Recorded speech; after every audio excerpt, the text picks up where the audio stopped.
دینو levy یہ کہہ کر ڈرامائی انداز میں ایک لمحے کے لیے خاموش ہوا، مگر پھر فوراً ہی اس کی برائی ہوئی آواز سنائی دینے لگی۔ اپنے سر خم کر لو، اپنے دلوں کو ٹٹولو اور اپنی جیبوں میں ہاتھ ڈال لو۔ جب چندے کی صندوقچی تمہارے قریب آئے تو کسی بخل سے کام نہ لو۔ اس چندے ہی سے ہم دانش و محبت کی تبلیغ کرتے ہیں۔ تقریر کے خاتمے پر جنم لینے والی افراتفری سے فائدہ اٹھاتے ہوئے ٹائیگر معتقدین کے اس گروہ میں شامل ہو گیا۔ اس گروہ کے ساتھ وہ اس عظیم الشان عمارت کے ایک حلقے میں پہنچا۔ جب اس گروہ کا قائد ایک دوسری راہداری میں داخل ہوا تو ٹائیگر نے اپنی رفتار اور کم کر لی اور سب سے پیچھے آنے والوں کے ساتھ ہو لیا۔ وہ ایک حال میں چلے گئے تو ٹائیگر دوسری طرف نکل گیا۔ اب اس کے آگے کباہ میں ملبوس صرف ایک شخص تھا۔ اسی لمحے اس شخص نے پلٹ کر دیکھا اور ٹائیگر حیرت زدہ رہ گیا۔ وہ ایک لڑکی تھی۔ اس کے نوجوان ہونٹوں پر نمی سی تھی، بڑی بڑی نیلی آنکھوں میں خوف تھا۔ اوہ، ٹینا اینڈرز صرف اتنا ہی کہہ سکی۔ ٹائیگر نے لڑکی کو بغور دیکھا۔ اس کے بال شہد رنگ تھے، آنکھیں چمکدار تھیں، ناک ستواں اور چھوٹی سی تھی۔ ٹائیگر نے اس لڑکی کی تصویر ہاروی اینڈرز کے پرس میں دیکھی تھی۔ تمہاری بہن کہاں ہے؟ ٹائیگر نے سرگوشی میں پوچھا۔ اسے یقین تھا کہ یہی اینڈرز کی بیٹی ہے۔ میرا مطلب ہے کہ ٹینا بری طرح گھبرا گئی تھی۔ اس گھبراہٹ اور چہرے پر خوف سے ٹائیگر نے فوراً اندازہ لگا لیا کہ یہاں کیا ہو رہا ہے۔ صاف ظاہر تھا کہ لڑکی فرار کا ارادہ رکھتی ہے، اسی باعث وہ دبے قدموں اس طرف آئی تھی۔ گھبراؤ نہیں ٹینا، اس نے مسکرا کر اس کا حوصلہ بڑھانے کی کوشش کی۔ تمہارے والد ہی نے مجھے یہاں بھیجا ہے، کلیسا سے تعلق نہیں رکھتا۔ ڈیڈی؟ ٹینا کی آنکھوں میں آنسو بھر آئے۔ مسٹر، پلیز میری مدد کرو، یہاں بہت خوفناک باتیں ہوتی ہیں۔ میں جانتا ہوں، ٹائیگر نے اسے تسلی دی۔ بیٹسی کہاں ہے؟ ہمیں فوراً نکلنا ہوگا ورنہ بہت دیر ہو جائے گی۔ پتہ نہیں وہ کہاں ہوگی۔ 1 منٹ پہلے تک ہم ایک ساتھ تھی، لیکن پھر ہیلن اسے اپنے ساتھ لے گئی۔ ایسا لگتا تھا جیسے وہ مشکوک ہو گئی ہے۔ تم دونوں نے فرار کے بارے میں آواز بلند گفتگو کی تھی ٹینا؟ ہاں، ٹینا نے سر ہلا کر جواب دیا۔ پھر کمروں میں خفیہ مائکروفون نصب ہوں گے۔ ہیلن کون ہے؟ وہ عورتوں کے لیے جیلر ہے۔ ٹینا اپنی پیشانی مسل رہی تھی۔ وہ حرم کی انچارج ہے۔ اس نے ہمیں عبادت کے دوران بھی ایک ساتھ نہیں بیٹھنے دیا۔ پلیز بیٹسی کو تلاش کرو، وقت بالکل نہیں ہے۔ کیا اس راہداری کا کوئی بغلی دروازہ بھی ہے ٹینا؟ پتہ نہیں، میرا خیال ہے کہ ہمیں محبت کے راستے ہی باہر نکلنا پڑے گا۔ ٹھیک ہے، ہم ایسا ہی کریں گے، ٹائیگر نے فیصلہ کن لہجے میں جواب دیا۔ مگر بیٹسی؟ اس کے بارے میں بعد میں فیصلہ کروں گا ٹینا۔ اہم بات یہ ہے کہ تمہاری گمشدگی کا علم ہونے سے قبل ہی یہاں سے نکلا جائے۔ ٹائیگر بہت سنجیدہ تھا۔ اس نے ٹینا کا ہاتھ تھام لیا اور محبت کی طرف واپس چل دیا۔ بری قبا والے 2 افراد ان کے قریب سے گزرے، جن کو دیکھ کر ٹینا خوف سے سفید پڑ گئی۔ حال میں وردی پوش ملازم صفائی کر رہے تھے۔ ان میں سے کسی نے بھی ان کی طرف نہیں دیکھا۔ وہ چلتے رہے اور دروازے سے نکل کر ایک غلام گردش میں پہنچے ہی تھے کہ ایک آواز نے ان کے قدم روک لیے۔ جلد جا رہے ہو برادر بہن؟ ان کی راہ روکنے والا ایک قوی نوجوان تھا جس نے بری قبا پہن رکھی تھی۔ ہاں، سسٹر ایلس کا سر چکرا رہا تھا۔ میں نے سوچا کہ تازہ ہوا کی ضرورت ہوگی، ذرا سے آرام کے بعد ہم پھر واپس آ جائیں گے۔ تم انتہائی مہربان نوجوان ہو، لیکن شاید دونوں ہی یہاں نئے آئے ہو۔ میں نے تمہیں پہلے کبھی نہیں دیکھا، قوی نوجوان نے کہا۔ ہمارا تعلق ایک دوسرے کلیسا سے ہے، ظاہر کی حیثیت سے یہاں آئے ہیں۔ غالباً ٹائیگر نے کوئی غلطی کر ڈالی تھی، کیونکہ اس نوجوان کا رویہ اچانک ہی بدل گیا۔ آنکھوں میں شکوک کی پرچھائیاں لرزنے لگی اور لہجہ سخت ہو گیا۔ کمال ہے، کوئی بھی اپنے کلیسا کو چھوڑ کر نہیں آ سکتا برادر۔ ٹائیگر نے فوراً ہی دائیں پہلو پر ہاتھ رکھا۔ مزید گفتگو کی گنجائش ہی نہیں تھی۔ پہلو سے گیس کمپریسر کی سسکی نکلی اور ایک ڈارٹ تیر کی طرح پہلو سے سفر کرتی ہوئی منزل پر پہنچ گئی۔ M99 محلول میں بجھی ہوئی ڈارٹ برادر کے سینے میں لگی اور وہ انہیں حیرت سے دیکھتا ہوا جھوم کر گر گیا۔ کیا تم نے اسے قتل کر دیا؟ ٹینا گھبرا کر پوچھنے لگی۔ نہیں، صرف سلایا ہے۔ ٹائیگر نے بے ہوش شخص کو اٹھا کر ایک الماری میں بند کیا اور پھر ٹینا کا ہاتھ تھام کر چل دیا۔ چلتی رہو، گھبرانا نہیں، اس نے کہا۔ عمارت سے نکل کر کیمپر کی طرف جاتے ہوئے ٹائیگر نے ٹینا کو اپنی ڈارٹ ایوا کے بارے میں بتایا۔ یہ CO ڈارٹ پستول کی طرح ہوتی ہے۔ کیپ کیور سسٹم کے تحت .22 کلیبر کا گیس آپریٹڈ ہتھیار ڈارٹ فائر کرتا ہے۔ اس نے اس وقت جو ڈارٹ استعمال کی وہ محض بے ہوش کرنے کے لیے تھی، جبکہ دوسری ڈارٹ ہلاک کرنے کے لیے ہوتی ہے۔ ٹینا اس قصے میں زیادہ دلچسپی نہیں لے رہی تھی، لیکن جب اس نے ٹائیگر کی کیمپر دیکھی اور جب اس کی عقبی سیٹ پر بیٹھ گئی تو اس کا چہرہ فرط مسرت سے کھل اٹھا۔ نصف گھنٹے بعد وہ کلیسا کے چوک میں پھر واپس آ گیا تھا۔ ہاروی اینڈرز کے گھر پر ٹینا کا پہنچنا انتہائی جذباتی ماحول کا باعث بن گیا تھا۔ ہاروی نے اسے گلے لگا کر اتنی زور زور سے بینچا تھا کہ ٹینا کی چیخیں نکل گئی تھیں۔ وہاں سے روانہ ہوتے وقت ٹائیگر نے یہ وعدہ کیا تھا کہ وہ بیٹسی کو نکالنے کی بھی ہر ممکن کوشش کرے گا۔ یونیورسٹی ایونیو کی طرف آتے ہوئے راستے بھر وہ نئی ذمہ داری کے بارے میں غور کرتا رہا تھا۔ اس کی وجہ سے اسے اپنے منصوبے میں بڑی تبدیلی کرنی پڑی تھی۔ اسے خاموشی سے چرچ میں داخل ہو کر بیٹسی کو بھی نکالنا تھا۔ یہ کام فوراً کرنے کی ضرورت تھی۔ اسے یقین تھا کہ بے ہوش محافظ نے ہوش میں آ کر سب کو چوکنا کر دیا ہوگا اور اب کلیسا میں سخت اقدامات کر لیے گئے ہوں گے۔ اقدامات کے سبب اس کا کام مشکل ثابت ہو سکتا تھا اور اسے نئے مشن کی تکمیل کے لیے خصوصی اوزاروں کی ضرورت پڑ سکتی تھی۔ وہ ایک نمائش میں داخل ہو گیا۔ یہاں تفریحی ساز و سامان رکھا ہوا تھا۔ ٹائیگر کے لیے ماردی کا سٹال دلچسپی کا باعث تھا۔ یہاں بلوگن وغیرہ رکھی ہوئی تھی۔ کمپنی کا صدر بلوگن کی افادیت کا عملی مظاہرہ کرنے پر آمادہ ہو گیا۔ یہ یوکا بلوگن تھی۔ اس نے پیانو وائر کے ٹکڑے جن کے سروں پر شوخ نارنجی نقطے نما گولیاں تھیں گن میں ڈالے۔ 1 درجن ڈاٹ گن میں پہنچ گئیں۔ گن کی رینج ٹھیک 200 فٹ تھی۔ کامیاب مظاہرے کے بعد جس کو دیکھنے والوں میں حسین لڑکیاں بھی شامل تھیں، ٹائیگر کمپنی کے صدر کو ایک طرف لے گیا جو کامیاب مظاہرے پر بہت خوش تھا۔ وہ بہت خوشی سے ٹائیگر کے سوالوں کا جواب دے رہا تھا۔ یہ 5.5 فٹ ہنٹر ماڈل ہے جناب، اس نے کہا۔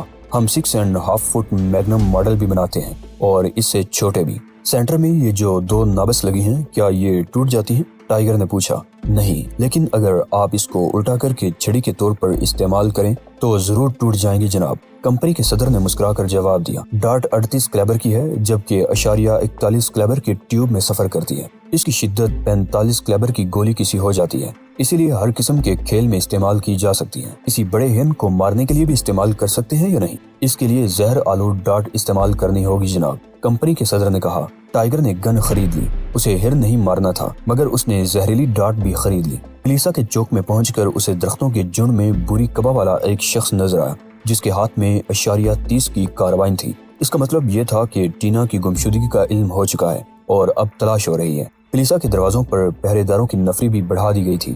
ہر شخص چوکنا نظر آ رہا تھا۔ ٹائیگر مسکراتا ہوا احاطے میں داخل ہو گیا۔ اس نے ایک طرف پوزیشن لے کر یوکا بلوگن نکالی، اس کی نال فٹ کی اور منہ سے لگا لی۔ اسی لمحے ایک گارڈ درختوں میں جانکتا ہوا اس کی طرف بڑھا۔ ٹائیگر منتظر رہا اور جو ہی وہ رینج میں آیا، ٹائیگر نے نال میں پھونک مار دی۔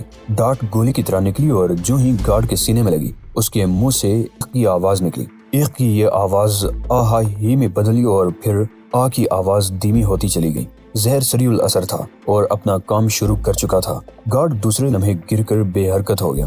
گارڈ کی جسمانی کیفیت دیکھ کر ٹائیگر نے اندازہ لگا لیا تھا کہ اس کی موت صرف 20 سیکنڈ میں واقع ہو جائے گی۔ ٹینا کی گفتگو سننے کے بعد اسے یہ سکون تھا کہ یہاں مرنے والا ہر شخص قاتل، جلاد، ظالم اور انسانیت دشمن ہوگا۔ اسے یقین تھا کہ اس گروہ میں کوئی معصوم یا بے گناہ نہیں۔ اس کی نظریں بے ہوش شخص پر مرتکز رہیں اور جو ہی گارڈ کے جسم نے زوردار جھٹکا لیا، وہ اس کی طرف دوڑ گیا۔ چند ہی لمحوں میں بری کباڑ ٹائیگر کے جسم پر تھی۔ گارڈ کی لاش درختوں کے جھنڈ میں چھپ گئی تھی اور ٹائیگر رومن سینڈل پہن کر دینو لیوی کے حرم کی طرف بڑھ رہا تھا۔ بری کبا کلیسا یوم نجات میں داخلے کا غیر متنازع پاسپورٹ تھی۔ ٹائیگر کا چہرہ کبا کے سر تک ہونے کے باعث چھپا ہوا تھا، لہٰذا وہ تمام حفاظتی چوکیوں سے گزرتا چلا گیا۔ پھر وہ عمارت کے اندر لفٹ کے مقام تک پہنچ گیا۔ دونوں بالائی منزلیں مقفل تھیں۔ قفل بھی ایسے تھے کہ جب تک ان میں انہی کی چابیاں نہیں لگائی جاتی، وہ کسی دباؤ میں آ کر نہیں کھلتے تھے۔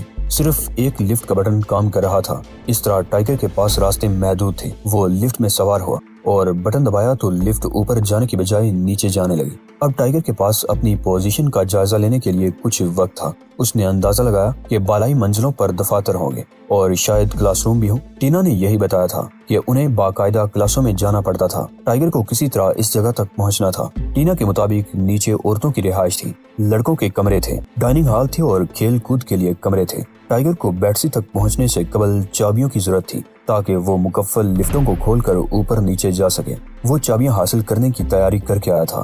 بائیں بازو کے نیچے سٹار 45 آٹومیٹک، ایک سائلنسر اور ایوا ڈاٹ گن تھی۔ یوکا بلوگن کے ٹکڑے کر کے اس نے درخت کے نیچے چھپا دیے تھے تاکہ اسے نقل و حرکت میں دشواری نہ ہو۔ اس کی ریڑھ کی ہڈی کے ساتھ نفیس سی کلہاڑی تھی۔ اسموک بم حسب معمول بیلٹ میں تھے۔ اسے سب سے پہلی مشکل کا سامنا لفٹ کے رکتے ہی کرنا پڑ گیا۔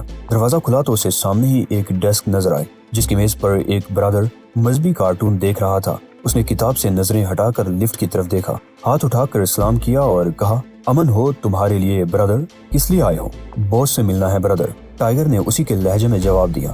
وہ نیچے ہے، اس کا حکم ہے کہ ڈسٹرب نہ کیا جائے، شاید اسپیشل ٹریننگز کے سلسلے میں کچھ ہو رہا ہے۔ کیا وہ پھر عورتوں کے پیچھے ہے؟ ٹائیگر نے بس یوں ہی کہہ دیا۔ برادر تھامس، تم کسے بے وقوف بنانا چاہتے ہو؟ نہیں، مسئلہ اس گروپ کا نہیں، مسئلہ اس گروپ کا ہے جو جلدی جا رہا ہے۔ تم جانتے ہی ہو، سپاہی برائے ایووکلیپس۔ ارے ہاں، لیکن مجھے علم نہیں تھا کہ وہ جلد ہی روانہ کیے جا رہے ہیں، ٹائیگر نے مسکرا کر کہا۔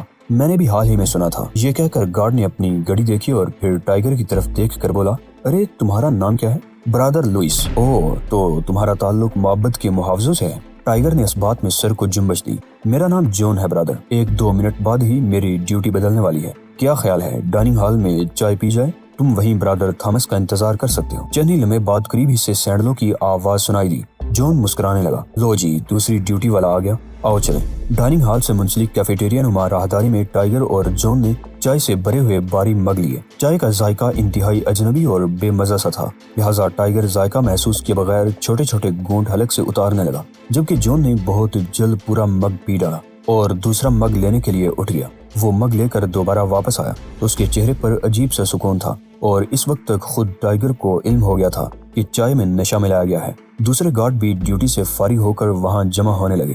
ہاں، جون نے ہاتھ اٹھا کر دوسروں کی طرف دیکھتے ہوئے کہا، کافروں کو اس وقت معلوم ہوگا جب ہماری فوج ان کو گردن سے پکڑے گی۔ زبان قابو میں رکھو برادر جون، کسی دوسرے نے جون کو خبردار کیا۔ تم ٹھیک کہتے ہو برادر جون، مگر گروہ صداقت کے بہت سے اراکین کو علم ہی نہیں کہ فوجی در حقیقت کیا کریں گے۔ نچلی منزلوں میں کام کرنے والے تمام افراد کو اس کا علم ہے، جون کہتا رہا۔ اس نے یہ بھی نہیں سوچا کہ برادر لوئس کا تعلق بالائی محافظوں سے ہے۔ لوئس نے کل ہی تربیت یافتہ 3 فوجیوں سے ملاقات کی تھی، وہ روانہ ہو چکے ہیں اور جلد ہی دنیا بھر کو ان کے بارے میں علم ہو جائے گا۔ انہیں تو آج روانہ ہونا تھا، تیسرے برادر نے کہا، لیکن شاید کوئی بات ہو گئی ہے، اب وہ لوگ کل روانہ ہوں گے، پھر کافر کانپ اٹھیں گے۔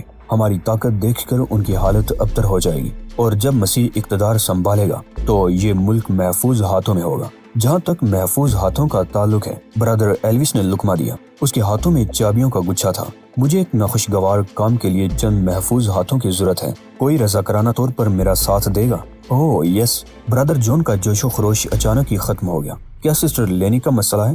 ہاں، ایلوس نے افسردگی سے چابیاں ہلائیں۔ بیچاری اپنے جوش کے باعث ہوش میں نہ رہ سکی۔ احمقانہ باتیں مت کرو برادر بنجمن، میری مدد کے لیے کون ساتھ چلے گا؟ کیا اسی طریقہ کار پر عمل کیا جائے گا جو سپاہیوں کے معاملے میں اختیار کیا گیا تھا؟ ہاں، اسی انداز میں لاش ٹھکانے لگائی جائے گی، برادر ایلوس نے جواب دیا۔ تقریباً تمام لوگ خاموش رہے، لہٰذا ایلوس کی نظریں ٹائیگر پر جم گئی، جس نے نفی میں سر نہیں ہلایا تھا۔ تم برادر؟ ایلوس نے پوچھا۔ ضرور، کیوں نہیں؟ ٹائیگر نے فوراً جواب دیا۔ میں ہر خدمت کے لیے حاضر ہوں برادر ایلوس۔ باہر راہداری میں ڈائننگ ہال کے کارنر پر جب ٹائیگر کو یقین ہو گیا کہ کسی بھی جگہ کیمرے کی خفیہ آنکھ ان پر مرتکز نہیں، اس نے ایوا نکالا۔ ایک ڈاٹ برادر ایلوس کے جسم میں پیوست ہو گئی اور زہر ایلوس کے اعصابی نظام تک پہنچ گیا۔ زہر اتنا سریع الاثر ثابت ہوا کہ ایلوس جیسا گینڈا نما آدمی بھی چیخ مارے بغیر گر پڑا۔ ٹائیگر نے ایلوس کی ایک ٹانگ پکڑ کر اسے کھینچا اور ایک کمرے میں لے گیا، جہاں ایک بڑی الماری کھلی ہوئی تھی۔ ایلوس کو الماری میں ڈالنے سے قبل ٹائیگر نے اس سے چابیوں کا گچھا لیا اور پھر باہر نکلایا۔ اسی گچھے سے اس نے ایک چابی تلاش کی اور کمرے کو باہر سے مکفل کر دیا۔ اب وہ لفٹ کی جانب بڑھ رہا تھا، چابیاں اس کے پاس تھیں۔ میں تمہاری بات سمجھ رہا ہوں نیلز، ٹانی نے ٹی وی مانیٹر کی طرف دیکھ کر کہا۔ مجھے بھی یہ شخص اجنبی لگ رہا ہے، اس کے چلنے کا انداز بھی اجنبی سا اور غیر مانوس ہے۔ تم کہتے ہو کہ اس پر تمہاری نظر محبت کے باہر راہداری میں پڑی تھی؟ یس سر، یہ ایک گروپ کے ساتھ تھا، پھر یہ الگ ہو گیا۔ پہلے تو ادھر ادھر گھومتا رہا اور پھر اس نے زیر استعمال لفٹ کا بٹن دبایا۔ میرا خیال ہے کہ مجھے اسی وقت آپ کو اطلاع کر دینی چاہیے تھی، تمہیں کم از کم کسی کو اس کے پیچھے لگا دینا چاہیے تھا، ٹانی نے سر ہلاتے ہوئے کہا۔ میرا خیال ہے کہ اس کا تعلق بھی پولی سے ہی ہوگا۔ تمہارا کیا خیال ہے برادر تھامس؟ برادر تھامس اسکرین پر نظر آنے والے شخص کے قدم دیکھ کر ہی متاثر ہو رہا تھا۔ اس کے چہرے پر سختی تھی اور جب وہ بولا تو اس کے لہجے کی سنگینی بھی بہت واضح تھی۔ اس کو یہ چابیاں کہاں سے ملی؟ یہ کہنا بہت آسان ہے کہ یہ اسی منزل کی طرف آ رہا ہے، اسے روکنا بہت ضروری ہے۔ ہاں، لیکن پہلے یہ دیکھنا ضروری ہے کہ اس کے ارادے کیا ہیں، اس طرح ہمیں وہ باتیں بھی معلوم ہو جائیں گی جو تم ٹارچر چیمبر میں اس سے نہیں اگلوا سکتے۔ کیوں نہیں؟ لیکن ہمارے پاس اس کھیل کے لیے کافی وقت ہے۔ اس وقت ہمیں یہ منصوبہ بندی کرنی ہے کہ اسے کس طرح پکڑا جائے۔ فکر مت کرو، ہمارے طریقہ کار کی کوئی بھی مزاحمت نہیں کر سکتا۔ برادر تھامس مسکرانے لگا۔ یہ مسکراہٹ کمزور مگر بہت عجیب تھی۔ اس میں درجنوں معنی پنہا تھے جن کا مطلب صرف تھامس ہی کو معلوم تھا۔ ہمارا مہمان اب اپنے منصوبے پر عمل درآمد کے لیے پرت تول رہا ہے۔ تھامس نے صبح 1:27 پر ٹانی کو اطلاع دی۔ گڈ، موبائل اسکواڈ کو چوکس کر دو تاکہ اس کی منزل کا پتہ چلتے ہی اسے روکا جا سکے۔ وہ عورتوں کے کوارٹروں کی طرف جا رہا ہے۔ وہ ایک لڑکی 12 گھنٹے قبل فرار ہو چکی ہے۔ کیا یہ شخص اس فرار کا بھی ذمہ دار ہے؟ ممکن ہے کہ یہ اسی لڑکی کی بہن کو نکالنے کا ارادہ رکھتا ہو۔ بہرحال یہ کوئی بھی ہو، یہ گروہ صداقت کا مقابلہ نہیں کر سکتا۔ عورتوں کے کمروں میں حالات پرسکون ہیں ٹانی، تھامس نے بڑی حیرت سے مطلع کیا۔ مانیٹر 7، وہ لفٹ سے نکل کر متوقع مقام کی طرف بڑھ رہا ہے۔ گڈ، تب پھر یہ یقیناً مقامی پولیس کا آدمی ہے۔ ہمارے آدمیوں کے لیے کوئی مسئلہ جنم نہیں لے گا۔ اسکواڈ کو چوکس کر دو۔ اگر وہ اینڈرز کی بیٹی کو لے جانا چاہے تو مداخلت نہ کرنا۔ میرا خیال ہے کہ یہ سارا ہنگامہ اسی لڑکی کے باعث ہو رہا ہے۔ وہ چلی گئی تو کوئی مسئلہ باقی نہیں رہے گا۔ زیر زمین راہداری میں ٹائیگر بڑی احتیاط سے چل رہا تھا۔ یہاں کی دیواروں پر نمی تھی اور پانی رسنے کی وجہ سے کئی جگہ دبے نظر آ رہے تھے۔ اسے کلیسا میں داخل ہوئے کئی گھنٹے ہو چکے تھے اور اب وہ لے آؤٹ کے متعلق بہت اچھی طرح اندازہ لگا چکا تھا۔ اسے اپنی سمت کے درست ہونے کا بھی یقین تھا۔ اس کے قدم عورتوں کے رہائشی حصے کی طرف اٹھ رہے تھے۔ وہ دراصل مشن پر توجہ دینے سے قبل بیٹسی کو اس کے گھر تک پہنچانے کا تہیہ کر چکا تھا۔ ایوا اس کے ہاتھ میں تھا اور وہ کنٹرول ڈیسک کی طرف بڑھ رہا تھا۔ کون ہے؟ تم جانتے ہو کہ یہ علاقہ ممنوع ہے؟ اس نے گارڈ کو کس چیز سے بے ہوش کیا؟ ٹانی گارڈ کو گرتے ہوئے دیکھ کر حیرت زدہ رہ گیا۔ یقین سے کوئی بات نہیں کہہ سکتا، تھامس نے جواب دیا۔ روشنی بہت کم ہے اس لیے واضح طور پر کچھ نظر نہیں آیا۔ ممکن ہے بے ہوش کر دینے والی گن استعمال کی ہو۔ کوئی بات نہیں ٹام، میں درست کہہ رہا تھا۔ وہ بیٹسی اینڈرز کے کمرے کی طرف جا رہا ہے۔ ٹانی کا لہجہ فاتحانہ تھا۔ یہاں سے اسے مزید کوئی مسئلہ درپیش نہیں ہونا چاہیے۔ اس نے ہدایت کی۔ اپنے داخل ہونے پر عورتوں کی طرف سے افراتفری کے خیال سے ٹائیگر نے ایوا میں غیر مہلک بے ہوش کر دینے والی ڈارٹس لوڈ کر لی تھی تاکہ اگر ہنگامے کے دوران عورتیں درمیان میں آ جائیں تو وہ انہیں ہلاک کرنے پر مجبور نہ ہو۔ اس نے چابی نکالی، قفل آواز کے بغیر کھل گیا اور پھر اسے فوراً ہی ڈارٹ استعمال کرنی پڑ گئی۔ حرم کی نگراں ہیلن اسے دیکھ کر فون کی طرف ہاتھ بڑھا رہی تھی لیکن ڈارٹ اس کے ہاتھ میں پیوست ہوئی اور وہ ایک طرف ڈہ گئی۔ ٹائیگر نیم بیدار لڑکیوں میں بیٹسی کو تلاش کرنے لگا۔ عورتیں دبے دبے لہجے میں احتجاج کرنے لگی۔ تبھی اس کی نظر ایک لڑکی پر پڑی۔ اس کی شکل ٹینا سے بہت ملتی جلتی تھی۔ وہ سو رہی تھی۔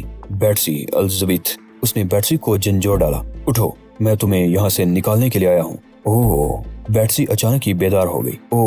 میں بہت خوفزدہ ہوں، میری مدد کرو۔ چلو، میں تمہیں تمہارے گھر چھوڑ دوں گا۔ پلیز مجھے یہاں سے لے چلو۔ بیٹسی کی آواز میں نیند کا اثر تھا۔ غالباً وہ اسی باعث ٹائیگر کے جملوں کا مفہوم بھی نہیں سمجھ سکی تھی۔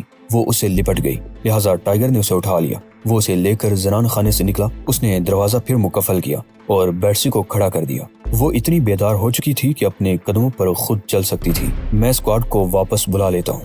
اسکواڈ والے اسی راہداری میں ہیں جس میں وہ دونوں داخل ہونے والے ہیں، تھامس نے ٹانی سے کہا۔ نہیں، ٹانی کا لہجہ توہمانہ تھا۔ کوئی احمق بھی پہرے دار نہ دیکھ کر کسی گڑبڑ کا اندازہ لگا سکتا ہے۔ وہاں 2 آدمی ضرور رکھو، پھر دیکھو کیا ہوتا ہے۔ ٹائیگر اور بیٹسی کی آزادی صرف 20 فٹ دور تھی لیکن ابھی وہ آخری غلام گردش میں داخل ہوئے ہی تھے کہ بری قبا والے 2 افراد ان کی راہ میں مزاحم ہو گئے۔ تم کہاں جا رہے ہو برادر؟ ان میں سے ایک نے پوچھا۔ کیا تمہیں علم نہیں کہ اپنے ساتھ پرائیویٹ عورت رکھنا ممنوع ہے؟ گارڈ اس سے زیادہ کچھ اور نہیں کہہ سکا۔ ایوا دوبارہ کھانسا اور دونوں گارڈز زمین پر لیٹ گئے۔